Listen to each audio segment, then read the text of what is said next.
Hey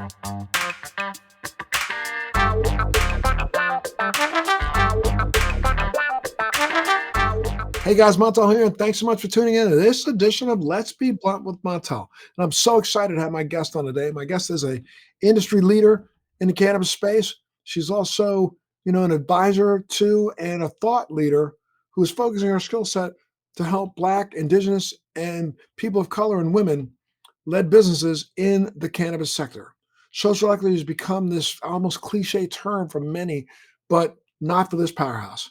She's was named one of the 10 women to watch out of in 2021 and one of the 35 most influential women in the cannabis industry in 2020.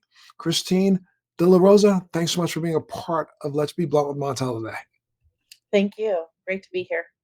Absolutely. Before we even get started, I want to find out where you're from and know a little bit about your background. You were at MJ Biz last week, right? I sure was. And how did you like it? It was awesome. I was really excited to see a lot of BIPOC people there. The last time I went, of course, which is what everybody went, was in 2019, and there were a handful of us in the crowd. And this year, we really represented, which made me really excited. Meaning that we used the pandemic to increase our numbers in the cannabis space, and that's awesome. Absolutely. But now let's talk a little bit about MJ Biz itself. Because I've literally it was again one of the things that's thrown me a little bit about the industry is that after so many years we are still so B2B focused and not as much B2C focused as I think we should be. And a B2C for when I say B2C, I'm talking about business to consumer, but I'm also talking about business to collaboration focus. We have been focused so much. Everybody's trying to etch out their little fiefdom and fiefdom in the cannabis space, not working together as much as we really should be to move this entire industry forward. What did you feel about this year's convention? I mean, this year was definitely B2B. So, like, I didn't see a lot of B2C stuff happening. I think that's probably because it's so hard to do CPG in the way that we are now without federal legalization, since you can't transfer THC across state lines. It's really hard to create a brand unless you do a lot of licensing agreements in the different states, and those are costly. I mean, you don't have the same profit margin that you have if you were able to ship your cannabis products from, let's say, California or Oregon to New York. And so I think that that's why they stay B2B focused at this point. But I really feel like once federal legalization happens, you're going to see a lot of B2C conferences more than you will now. I find that interesting though, but I think like this industry is going to waste time and not be prepared for if in fact some sort of federal movement is happening. And since we're on that issue, I mean, give me a crystal ball. What do you think the Fed's going to move on this? Remember, this current administration is led by a person who still claims that cannabis is a gateway drug, and his deputy is a person who made sure that they incarcerated more people for non-violent cannabis offenses and people of color than any of our predecessors. So we don't have really a good, strong administration in place, or would we have one if, the other party took place right now? So, from a crystal ball perspective, what do you think the Fed's going to make some move? I think it's going to require this industry to do more B2C cooperation, collaboration to get a single message to Washington, D.C. that we're not messing around. We need you to step up to the plate and understand that laws need to change. But until this industry gets out of, being worried about its own pocket, I don't think we're going to get that kind of collaboration. Yeah, I hear you. I think that that's a very true statement. I think that, I mean, if I had a crystal ball, in the best circumstance ever, I think we're looking at 2023 or 2024. But I think you're correct in saying that it has to be led by the consumer. The consumer has to want to have medicine in their state, and they're going to want to have the best medicine in their state. And part of doing that is making sure that the federal legalization regulation that comes out of the legalization is beneficial to the consumer, not just to the brand or to the company that's cultivating. So I agree with you And, on that. and we got to educate the consumer. I mean, that's part of the problem, I think, with this industry right now. I believe this now, and I believe this, and I feel even stronger about it coming out of the pandemic. I mean, we had every state that had a medical program declare cannabis as an essential business, keeping them open. But then, the industry didn't do a good enough job going out and telling the consumer, "Hey, we're here. We have a product for you." I mean, you take a look at how did the pharmaceutical industry become as powerful as it has? It's not because the pharmaceutical industry cooperates between, big pharma, though they've had a big pharma, organization in existence for years now. But it's not as if they collaborate together, they share information. No, they spend most of their time, and that's the reason why we turn on your television right now. Every other ad that's on TV is for some sort of pharmaceutical product. Why? Because they educate the public to get the public to go into the doctor's office and say, "Have you heard about such and such?" And of course, the doctor has right there behind his desk, "Oh, yeah, I even have some samples of that for you. Try this." And then next thing you know, that boom, now all of a sudden, that particular product or a product like that is, blows up across the country. How the hell do we think we got the opioid crisis that we had in America? It's because the pharmaceutical industry shoved them down your throat through advertising, though I'm not saying we should mimic the way that they marketed opioids, but they shoved them down your throat through commercials and through advertising so that people would run into the doctor's office and believe that they were getting a product that was good for them. And then that forced the doctor to, prescribe it. And then next thing you know, it blows up. That's every single drug that's for sale in America. Now, I get it. We don't have the ability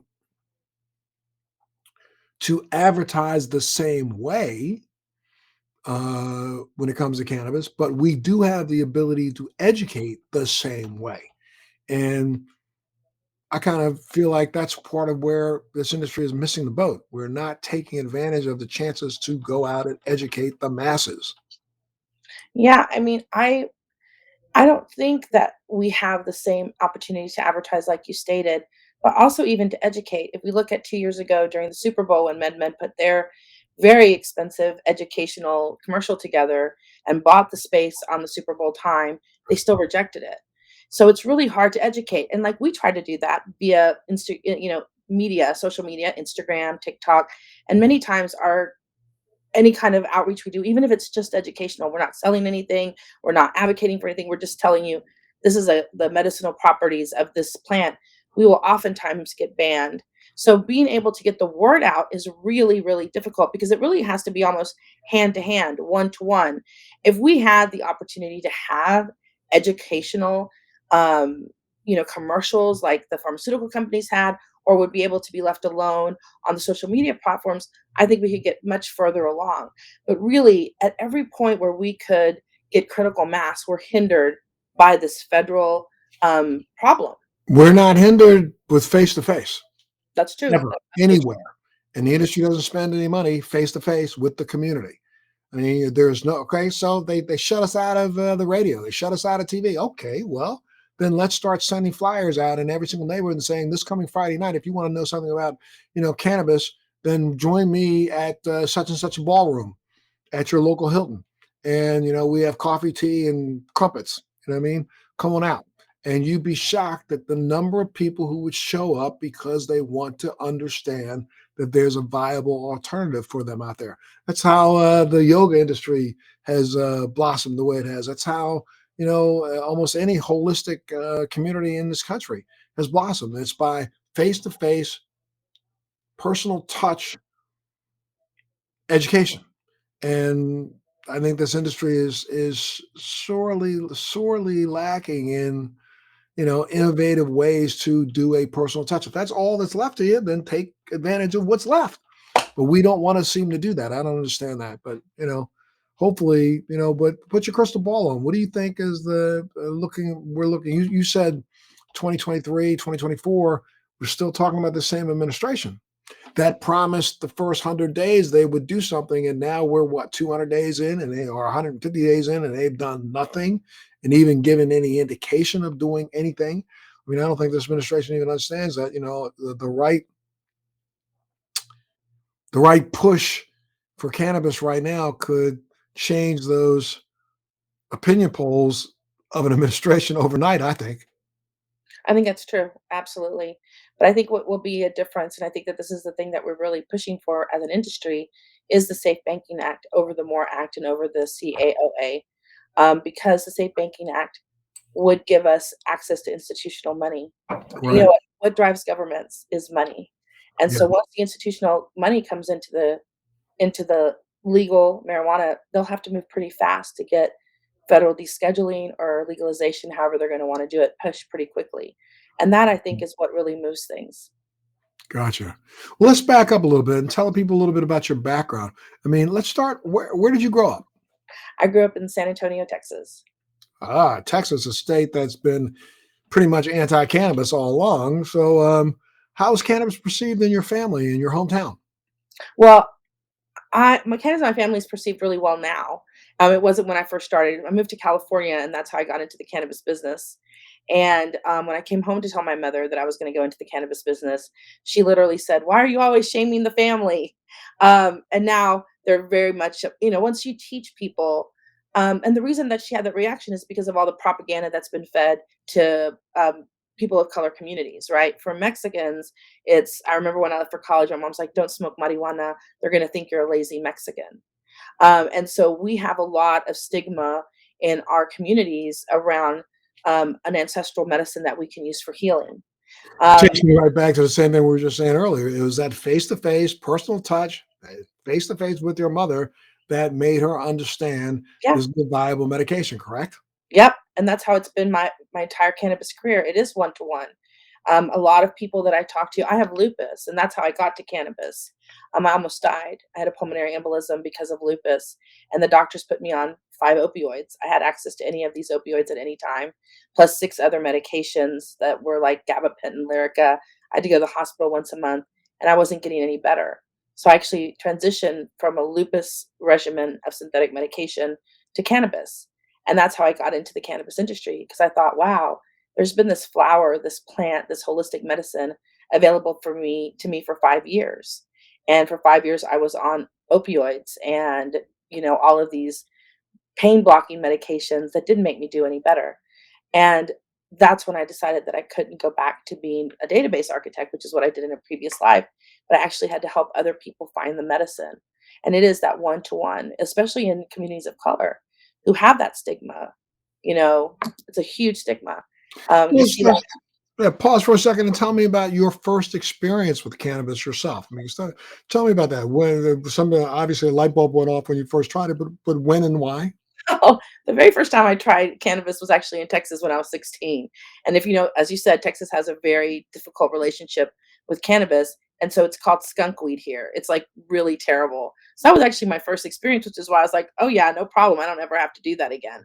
But when I got sick and I started to look for an alternative medicine, I went to a dispensary in Oakland, California, where I live, and I bought a bunch of different stuff. Like I didn't know what I was doing. I got, tinctures and, smokables and vapes and edibles.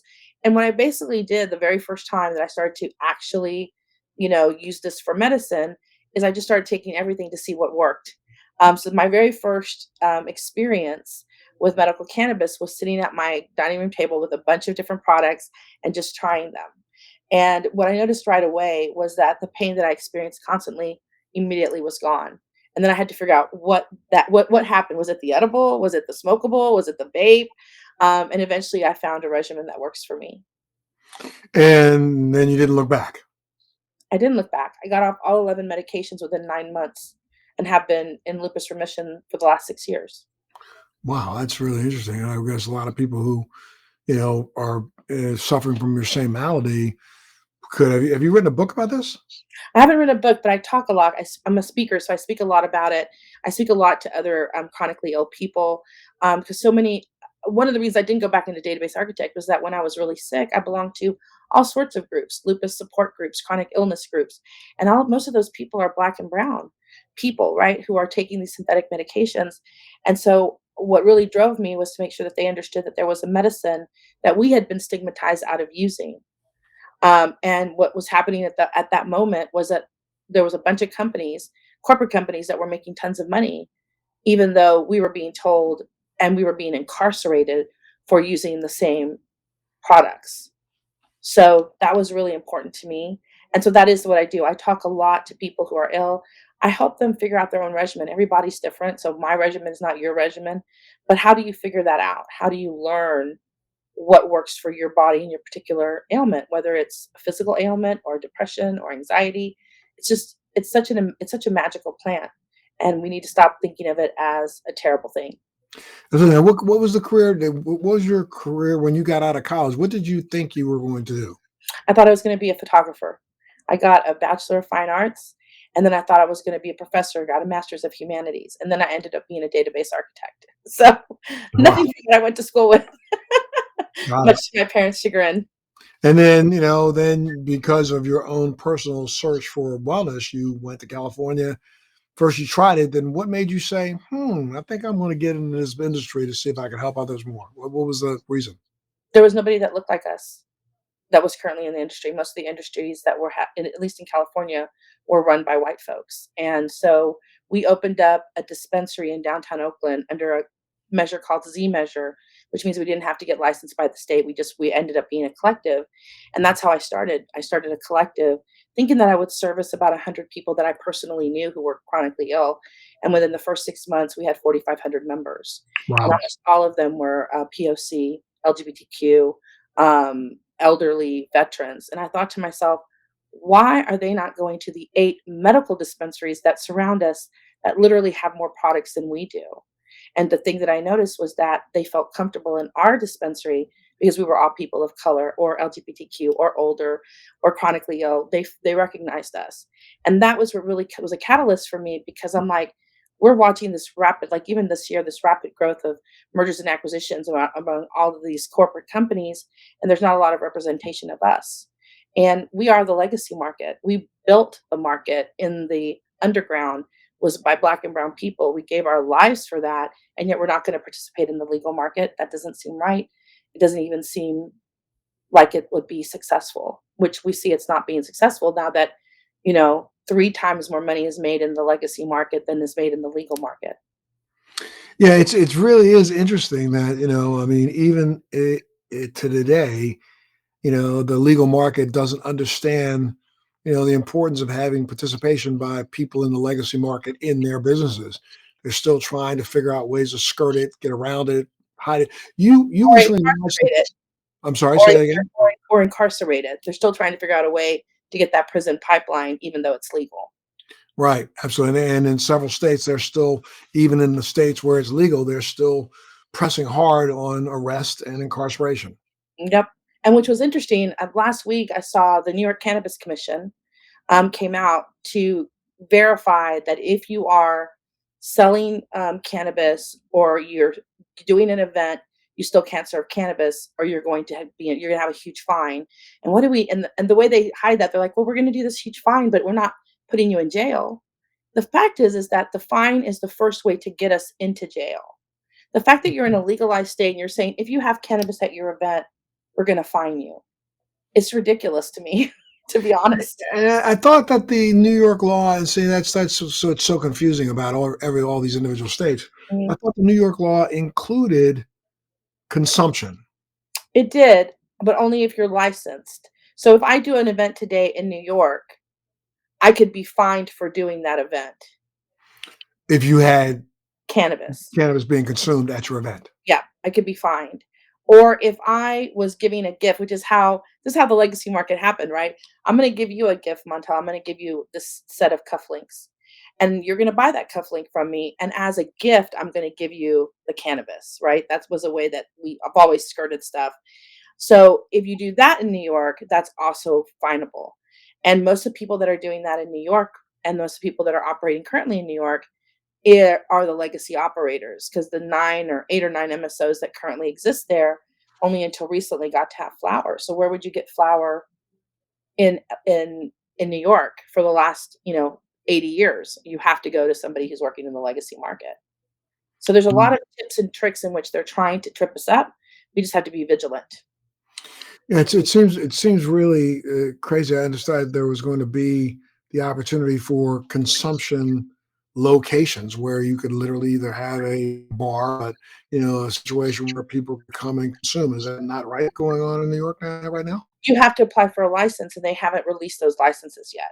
So while they're waiting to get the regulations so they can do the licensing, if you try to do any event that there's cannabis at, they're going to fine you. So yes, they're going to have consumption, but it's going to be like a year or two down the road. What are people to do until then? Yeah, it's really ridiculous, the entire attitude. I'm at a loss in some ways in trying to figure out where we are headed. As much as it seems like, right now we have what, 57 states and the District of Columbia that have some form of medical cannabis law. At the same time, some of those states you have legislators who are trying to reverse the will of the public by banning this or banning that and putting in unnecessary administrative steps to slow down or stop it, and as if they're doing that, but then at the same time making sure that they get as much tax dollars as they can get and That's trying right. to tax Yeah, it's ridiculous, right? yeah, it is. I agree with you. Well, you recently launched the People's Group, which is a $50 million fund. Why don't you tell me a little bit about that? Well, sure. I'm so excited to do so. So one of the things, I'm an operator and I've been operating since 2016. And one of the hardest things to do is to find capital, right? So if you're a person of color or if you're a woman, it's very difficult to find capital. In fact, Crunchbase put out something last year that said of all of the VC money, venture capital money that was available, only 2.6% went to people of color. And of that, only like 1.9% went to women. And so what we see in the cannabis industry is so many amazing BIPOC and women-led companies that are really looking for funding to be able to fund their business either at a seed stage or at a growth stage. But there's not a lot of capital available to them because VCs just don't fund BIPOC and women. So I decided to do what I wish had happened for me and raise a fund where we could invest in BIPOC and women. And that's what we did. And I was very, very lucky to have a great set of advisors. I had never done a fund before. They were able to help me. We had the idea in November. We incorporated by March of this year, and we deployed our first capital in September.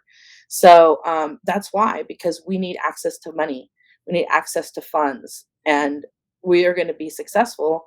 But the way to not make sure that we're not successful is not to give us any money to grow our businesses. And you have I guess one of your goals is to make sure that all this money is deployed by what, 2023? That's correct. So do you have a lot of people? I'm sure right this minute, you just sparked the interest of everybody who's tuned in to Let's Be Blunt with Montel. So give them a place that they can go to right now to see if they can apply or get more information. Where would they go? They would go to the People's Group dot fund, FUND, to get more information about the fund, to contact us. Last year, I spent most of last year during the pandemic running the company, but also mentoring about 20 other companies that will be coming through the fund as well. And we are about to launch our accelerator in January. So people are applying for that right now. And if you're a founder and currently have a cannabis business, you can also apply via the website for funding. Wow. Now we talk a lot about social equity on this show, and there are a lot of programs out there attempting to address this issue. But what do you see as some of the major hurdles in achieving social equity in the cannabis industry? Well, I think first of all, we have to stop calling it social equity because it doesn't exist. Social equity does not exist in any state currently. It's been an abject failure. And what has ended up happening has been co opted. The term, I think the idea in the beginning was very, very smart in 2016. But 5 years later, you can't point to a city or a state that has successful social equity. And what they've done is they've used social equity to create a Hunger Games for people of color where we're all fighting. They're putting us in lotteries as if we don't have the ability to actually apply for a license. And what is so scary, I think, for me personally, is that we keep falling for it. We keep falling for social equity as a legal term, as a way to be, when it's just not working. You know who has the most social equity right now is one of the racist states, in my opinion, having lived in Texas, is Oklahoma. Oklahoma has a low barrier to entry. That's what we need as people of color, a low barrier to entry. I have people that have licenses in Los Angeles that they won 2 years ago, and they haven't been able to realize the profitability of that license. They're El Salvadorian. They moved to Oklahoma City, one of the whitest states. They've opened up their dispensary for $2,500 plus what it costs to build out the place they're renting, and they're making about 250 to $300,000 a week. And they still haven't been able to get their license from LA. So when you're looking at social equity, what you're looking at, and this is where we should really be talking about this, What is the lowest barrier to entry for people of color? That is social equity. The stuff that they're doing right now is not social equity. They are really playing us. And while we're over here begging for scraps, trying to get a license, and then getting the license and being unable to get it funded, so I'm holding the golden ticket that I can't actually realize its profitability. The larger companies are buying each other up, creating larger market cap, and we're over here still waiting for a lottery. It's disgusting, and in my opinion, it is the reharming of our people and our culture. And I think that's pretty much how it is in almost every other state in the union other than Oklahoma. I mean, the the the barriers to entry are so daunting that it makes it almost impossible for anybody who's a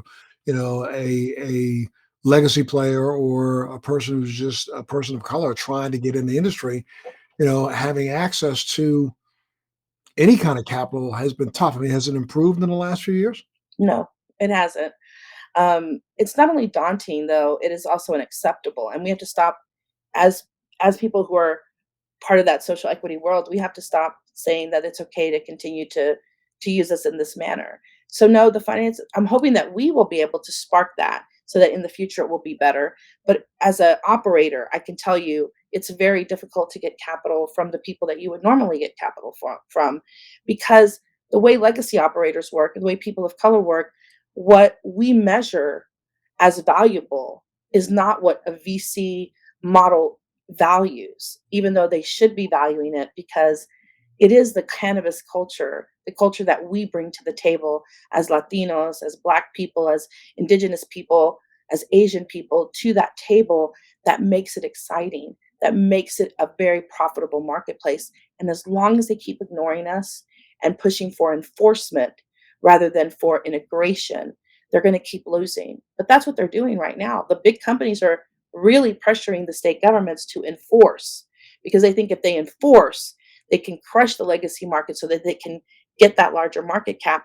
But what do we know about any industry that's underground? They usually continue to be underground until they're brought into the picture. And this is really what we're trying to do is make sure that legacy operators can join into the legal market so that we can actually work together.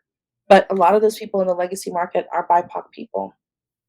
And but I mean, when we take a look at the nation as a whole, I mean, living in a time right now where divisiveness is the rule of the day. You sit in an interesting situation. You are a person of color, but also a female. I mean, I am. as a woman, this industry has seen you know lots of barriers for women. Have you think is it getting any better? Is it getting any easier? It's really interesting. I think for my company, it's getting really interesting. Most of my leadership is women. They just did again. I can't remember. I think it was MJ Biz Daily just put out something 2 weeks ago that the level of leadership in the C-suite has dropped in the cannabis industry. I'm not really sure. Level of what? Female leadership? Female leadership, yeah. So Mhm. C-suite level female leadership has dropped And last. why did they give an indication as to why? I don't know if they give an indication as to why. I just saw it in a passing moment, but I thought that's real because a lot of times the people that when companies, the large corporate companies hire female people, they don't actually hire them. They hire them in like HR or marketing, but they don't actually hire them to manage the P&L. And what we do know, I did a paper on this last year for the NCIA, on the National Cannabis Industry Association, is that women, companies that are led by women, have a 7 to 10% increased profit margin than companies that are led by men. That's a stat. It's real. So why wouldn't you put women in positions to manage the profit and loss? You do that when you don't put them in those positions and you put them in like HR, marketing. It's performative gender equity as opposed to financial equity. And so think that's just something that happens because we're in the system that we are around systemic patriarchy. That's just what it is. I think that a lot of women figured out, hey, I'm really not molding the industry. Why am I here if I'm not helping to build the industry that I'm so excited about? And I think a lot of them left and are now creating their own companies. So we don't have that data yet, but I think that a lot of them that I know that left those companies are now creating their own companies. But those that are creating their own companies are in the catch 22. They've got to find capital. Hi. To, I'm right? hoping hi, I hope I can do that.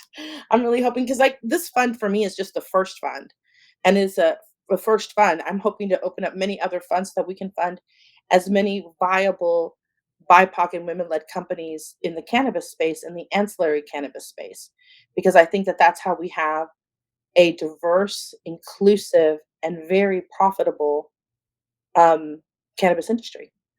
That's probably one of the things you would most like to see change in this industry, right? That's right. Mhm.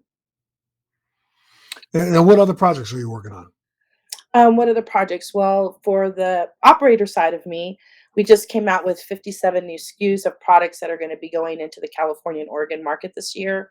And then we're working with license agreements in other states. So that's super exciting. We're working on the accelerator, where we're going to be doing one-on-one accelerator classes with founders that we think could get to our fund and be able to get some capital from our fund. If they don't fit our investment thesis, we're putting them together with other funds. So that's so super exciting. And I think one of the most exciting things that I'm really interested in is a company called Tetragram, where they're doing an app that works with your medical history. One of the things that, as you were saying, like right now, I can tell you, hey, you have anxiety, you need to use an indica. But there's a million indicas. How do you know which one works for you? And we don't even know if those terms are even legitimate anymore, indica sativa, because there's everything that we consume in the United States is a hybrid of some sort. That's correct. So there aren't, I don't believe, any true indicas or sativas left in the marketplace. There's I something more sativa-like and indica-like, but to say those terms are really just like saying, I don't know, yellow and blue. It doesn't matter. You know what I mean? But go ahead. I'm sorry. I was just gonna say Tetragram actually is an app that tracks individual patients, and so you can be like, "I'm having severe depression, and I used Blue Dream, and it made me more anxious than feeling better, but when I used this other strain, I felt good." So that you can track the strains that you personally can use for your medical health. It's something Yeah, that but something like that, I think would be great if, in fact, we had true strains, but we don't have true strains anymore. What used to be Blue Dream, that was one of my favorite, what I thought was a strain or cultivar, Blue Dream, and also Girl Scout cookie. But that Blue Dream that was a Blue Dream 10 years ago isn't the Blue Dream of today. It isn't the blue dream from state to state. It isn't the blue dream from city to city. Depending on who grew it and how they grew it and what they crossed it with and how they tried to cross it, it's, I don't know, Blue Dream 22, Blue Dream 65. So and I'm not arguing in a sense that yes, that technology would work well if in fact we could literally identify what a strain is, but I'm not sure if the industry right now has the ability to do that any longer. Do you? I think that they're going to have to do that. I think at some point they're gonna have to say this is what Blue Dream is. I don't think it is happening right now. I agree with you. But I do think that having an app like this starting now, when we're able to say it's a Blue Dream in California is the same Blue Dream in New York, is the same Blue Dream in Texas, that will make a big difference. And so I'm excited about applications that are helping us determine the cannabis for our health, mental and physical health. As See, somebody I would love it if that same app were to say, not necessarily is it the same, but this is what the Blue Dream California has. This is what the Blue Dream Texas wouldn't that has. be cool? This is what the Blue Dream New York has. I mean, may as well. We got to try to figure out how to. That's a great idea. I'm gonna tell the founder, "This is a great idea for Montel," Right. because that is a great idea. Yeah, I If that mean, can be done. yeah, I've looked at, again, I've been in the business also and trying to move my brands forward. You know, um, most of my brands have been based on Blue Dream Girl Scout cookie, but that was a Blue Dream Girl Scout cookie that I found in Northern California, which is definitely different from a Blue Dream Girl Scout cookie found in New That's Jersey. yeah, It's not that's the true. same. And though those properties of the Blue Dream in New Jersey, the everything from the terpenes to the flavonoids are all different. They're slightly off. They're different. So, and that slight difference is what's going to have So the resulting effect. I think it's gonna be so important as we move from recreational into the medical, which is weird, right? We started in medical, we went to recreational, and I believe we'll go back to medical because people like me need to have an assurance that if I take this thing, it's the same thing every time. It has to be like aspirin, right? But You take but an e aspirin, it's the but same. even with that thought in mind, I think that what we don't understand and with the industry, again, going back to a B2C, business to consumer model, the business needs to start to recognize that what we thought was recreational use isn't recreational or adult use. Every bit if a person chooses cannabis over alcohol, there's a medical reason why they did so, even if they don't admit to the medical reason themselves. I do it because I want to relax. Well, relaxing is a medical reason. I do it because I want to sleep better. That's a medical reason. That's right. So this whole idea of we got recreational use here and medical use over here, I think we need to stop that silly and just talk about cannabis use because I think anybody who chooses cannabis over alcohol or over any other form of euphoric and inducing chemical is doing so for some underlying medical reason that they may not even admit themselves. And it could just be the fact that their endocannabinoid system is out of balance. We know that for a fact. That's the reason why we know there are certain what we consider chronic illness that has been more prevalent since the banning of cannabinoids in 1937 to date. Some of that is because of deficiencies in our own endocannabinoid system. We already recognize that there is anandamide deficiencies that could have some bearing on all the spectrum disorders. We understand that there is, 2-AG deficiency that could have bearing on all of what we consider chronic illness, from MS to lupus to you name it. So until we as an industry stop letting outside forces define who we are and define ourselves, I think we're going to be having more and more problems in the same way. I agree with you. I think you're right. I think when you look overseas and you look outside of the United States, I think the approach in several other countries is trying to look at this the way it should have been looked at from day one, and that it is a plant-based medicine. That's right. Well, when we look at plant-based medicines, what do? We take the plant apart, finding those things that are beneficial, finding those things that are currently detrimental, and try to remove the detrimental and enhance the beneficial. Well, I think other countries are going to beat us to the punch when it comes to this in taking the plan. I mean, right now we're all back, and we should be. We're back to the idea of having this broad spectrum or full spectrum approach. But I don't know if the industry even understands what they're saying when they say that. We want a full spectrum approach. So what does that mean? That means we want an all natural extraction of the plant cannabinoids, the 200. And again, depending on who you read, is there 160 or are there 260 cannabinoids? If you're in Canada, there's 265. If you're in, United States, there's less than 160. I'm just blown away that there's so much greed in this industry trying to again control my fiefdom rather than control what it is I'm selling. Yep. If we did it's long been past due that the research gets done and not, just because we want to spend billions and billions of dollars on research, but the research gets done so we can find out some information. Big Right. Pharma is doing that. They are right now behind our backs taking plants apart, trying to put them back together again the way they have always done. And, give it another 3 or 4 years, next thing you know, it'll be a big pharma. I don't know, it'll be some Pfizer or somebody like that that's going to jump out. Pfizer in particular, who's been doing research on the fact that they know that there's certain flavonoids that have a greater anti-inflammatory effect than some of the analgesics that are available in the marketplace today. Yeah. They're going to pull those flavonoids out and start selling that back to us like they do right now with, some of the for sale trash that's out there that at 1,700 bucks, 1,300 bucks a month. Come on now.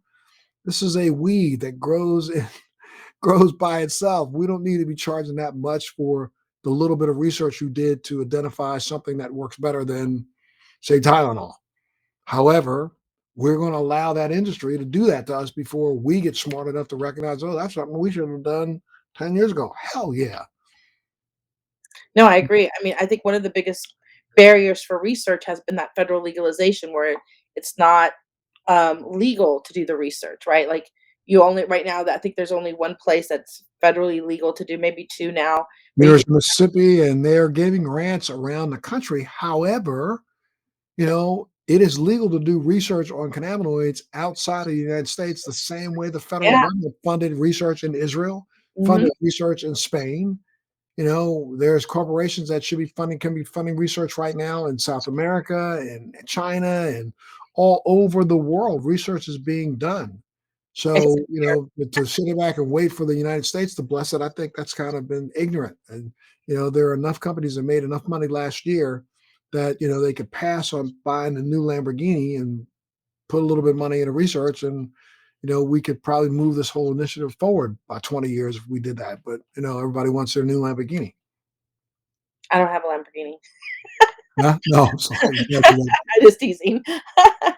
But I see that. I mean, we saw that kind of excess at the beginning of, where people were buying, homes in the Hollywood Hills and they had, all of this wealth around and they were using investors' money to do that.